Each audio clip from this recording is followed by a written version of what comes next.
गया है, क्या इसके खिलाफ वो लोग या वो तबका है जो वक्त संपत्तियों का फ़ायदा उठाता रहा है? देखिए, विरोध प्रदर्शन करना हर किसी नागरिक का ये संवैधानिक अधिकार है। कोई भी विरोध प्रदर्शन कर सकता है अगर सरकार के किसी फैसले से उसको नाराजगी लग रही है या उसको लग रहा है कि उसके अधिकारों का हनन हो रहा है। लेकिन इसमें सबसे बड़ा सवाल ये है कि जो लोग इस धरने प्रदर्शन की अगुवाई कर रहे हैं, पर्सनल बोर्ड के लोग या जमीयत उलमा हिंद के लोग, यकीनी तौर पर जब हम देखते हैं तो ये वो लोग हैं जिनके पास हजारों हजार गज जगह जो है वक्फ की संपत्ति है। ये यकीनी तौर पर पब्लिक को सरकार के सामने लाकर अपनी उन संपत्तियों को बचाने का काम कर रहे हैं। असदुद्दीन अवैसी के पास जो है हैदराबाद में बहुत सारी जगह संपत्ति जो है वो वक्फ बोर्ड की है। ऐसे ही फजलुर रहमान मुजद्दिदी साहब जो पर्सनल बोर्ड के जनरल सेक्रेटरी हैं, उनके पास बहुत सारी जगह राजस्थान में है। ऐसे ही आप देखिएगा जमीयत उलमा हिंद एक ऑर्गेनाइजेशन है, उसके 2 सदर हैं। ऐसा कभी नहीं हुआ हिंदुस्तान में कि एक ऑर्गेनाइजेशन के 2 सदर हों, लेकिन 2 सदर हैं और दोनों ने अपने अपने ऑफिस ITO के ऊपर प्राइम लोकेशन में बना रखे हैं।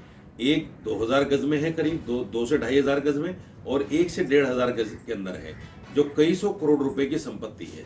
लेकिन ये लोग उसको नाजायज दबाए हुए बैठे हैं, कब्जा करे बैठे हैं, ना तो उसका किराया देते हैं और ना उसको खाली करते हैं, ना वक्फ बोर्ड को वापस करते हैं। इसलिए इनको यकीनी तौर पर यह डर है, क्योंकि इस बिल में एक क्लॉज है कि जो लोग इलीगल ऑक्युपाइड हैं, अनऑथराइज कब्जा करे बैठे हैं, उन लोगों से वक्फ की संपत्ति को खाली कराया जाएगा। इनको यही डर सता रहा है। इसलिए अपने डर की वजह से ये पब्लिक को ये कहकर कि मस्जिदें चली जाएंगी, मदरसे चले जाएंगे, आपका नमाज पढ़ना मुश्किल हो जाएगा, आपके बच्चों का कुरान पढ़ना मुश्किल हो जाएगा, ये सारी बातें कहकर मुसलमानों को उकसा रहे हैं और मुसलमानों को सड़कों पर लाने की कोशिश कर रहे हैं। मैंने इस बिल को पढ़ा है, इसमें मुझे कहीं नहीं लगा कि किसी लीगल मस्जिद को सरकार टच भी करेगी। अगर किसी मस्जिद को या मदरसे को टच किया जाएगा तो वो मदरसा या वो मस्जिद जो इलीगल तरीके से बनाया गया है, और ये इस्लाम भी कहता है कि अगर किसी जगह पर इलीगल मस्जिद बना दी गई, नाजायज कब्जा करके मस्जिद बना दी गई, तो मस्जिद ही नहीं मानी जाती, उसमें तो नमाज ही नहीं होती। ये तो इस्लाम कहता है। तो सरकार ऐसा कोई काम करने नहीं जा रही है जिसकी वजह से ऐसा लगे कि मुसलमानों की नमाज मस्जिदों पर, मुसलमानों के मदरसों पर या उनके धर्म पर या इस्लाम पर कोई खतरा है। लेकिन ये जानबूझकर धर्म का नाम लेकर, इस्लाम का नाम लेकर मुसलमानों को बरगलाने की कोशिश कर रहे हैं। मकसद इनका सिर्फ ये है कि हमारी जो संपत्ति वक्फ बोर्ड की हमारे पास है वो बनी रहे, सरकार उसको किसी तरह से छीने नहीं। इसलिए मैं सरकार से आग्रह करता हूँ, ये जो बड़े मगरमच्छ हैं जो अपने आप को मुसलमानों का रहनुमा भी कहते हैं और मुसलमानों को इन्होंने आज तक कुछ नहीं दिया। एक चीज और मैं वाजे कर देना चाहता हूँ। देखिए, 1923 में जमीयत उलमा हिंद बनी और 1925 में RSS बनी।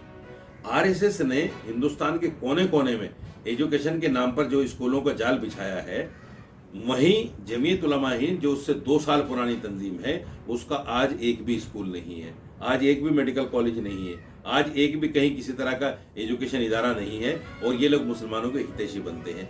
जबकि करोड़ करोड़ रुपया, अरबों खरबों रुपया चंदा आता है तमाम मुस्लिम देशों से, लेकिन इन्होंने हिंदुस्तान के मुसलमानों को सिवाय उस पर कि जब कोई फसाद होता है, उस फसाद में कुछ थोड़ा बहुत बांट देते हैं और उसका इतना आडंबर करते हैं, इतना उसको इश्तिहार करते हैं, फैलाते हैं, ताकि मुसलमान ये सोचे कि मुसलमानों के लिए ये बहुत बड़ा काम कर रहे हैं। कुछ काम है, मैं जमीयत के मुखालिफ नहीं हूँ, फिर समझ लीजिए, मैं जमीयत का मुखालिफ नहीं हूँ, लेकिन जमीयत के जो सरबराह बने बैठे हैं उन लोगों के काम करने का मैं मुखालिफ हूँ। एक काम ऐसे नहीं होता। आप नाजायज वक्फ बोर्ड की संपत्ति पर बैठे हो, इमामों को तनख्वाह नहीं मिलती और आप कब्जा करे बैठे हो। दूसरी बात यह है कि कांग्रेस सरकार के ज़माने में जिन मुसलमानों को वक्फ बोर्ड का किराएदार बनाया गया था, आज भी वो किराएदार हैं। 80% मुसलमान किराएदार हैं वक्फ बोर्ड के। उनका किराया 50 रुपये, 100 रुपये, 250 रुपये, 500 रुपये से ज़्यादा नहीं है। वो किराया भी 20-20 साल, 30-30 साल पुराना रुका हुआ है, वो दे नहीं रहे हैं, यानी कब्जा करके बैठ गए। जब मुसलमान खुद वक्फ बोर्ड की संपत्ति पर कब्जा करे हुए बैठा है, तो फिर इस बात का रोना क्या कि साहब जो है वक्फ बोर्ड से मुसलमानों को फ़ायदा नहीं होता। मुसलमानों को फ़ायदा तो होगा ही नहीं, आप कब्जा करे हुए बैठे हो। तमाम के तमाम लोग मुसलमान सामने निकल कर आए और कहें कि साहब हमारे पास जो प्रॉपर्टी है हम इसका लीगल किराया देंगे, जो आज का सर्किल रेट का किराया है, और हम वक्फ बोर्ड के लिए गरीबों के लिए, यतीमों के लिए, मिस्किनों के लिए सामने आने को तैयार हैं। उनको सामने आना भी चाहिए और ये जो बड़े मगरमच्छ हैं इनको भी सामने आना चाहिए और वक्फ की संपत्ति का जायज़ किराया देना चाहिए या फिर इस जगह को छोड़ देना चाहिए। सर दूसरा सवाल है सर, आरोप है कि वक्फ बिल का विरोध करने वालों का एक बड़ा तबका उन लोगों का जो वक्फ की संपत्तियों का नाजायज फायदा उठाते आ रहे हैं, डर है कि उनका कब्जा खत्म ना हो जाए, क्या ऐसा है? हाँ, यकीनी तौर पर मैंने जैसे पहले भी कहा है कि ये सही है, ये वही लोग हैं, ये पूरा ग्रुप वही है, पर्सनल बोर्ड के लोग हों या जमीयत उलमा हिंद के लोग हों, इनमें से ज़्यादातर लोग वो हैं जो ज़्यादा शोर मचा रहे हैं, जिनके पास वक्फ की प्रॉपर्टियां हैं और वो बड़ी बड़ी प्रॉपर्टियां हैं, प्राइम लोकेशन की प्रॉपर्टियां हैं, अरबों खरबों की प्रॉपर्टियां हैं। सच कहते हैं बीजेपी के लोग या RSS के लोग या बजरंग दल के लोग कि वक्फ के पास संपत्तियां बहुत हैं, इसमें कोई दो राय नहीं है, संपत्ति बहुत है, लेकिन वो संपत्ति सारी की सारी इन बड़े मगरमच्छों ने और मुसलमान जो किराएदार बने बैठे हैं उन लोगों ने कब्जा कर रखी है। वक्फ बोर्ड के अंदर, दिल्ली के अंदर मैं आपको उदाहरण देता हूं, दिल्ली में 250 इमाम हैं, इनकी कभी भी वक्त पर सैलरी नहीं मिलती। 18,000 रुपये सैलरी है, कभी वक्त पर नहीं मिलती।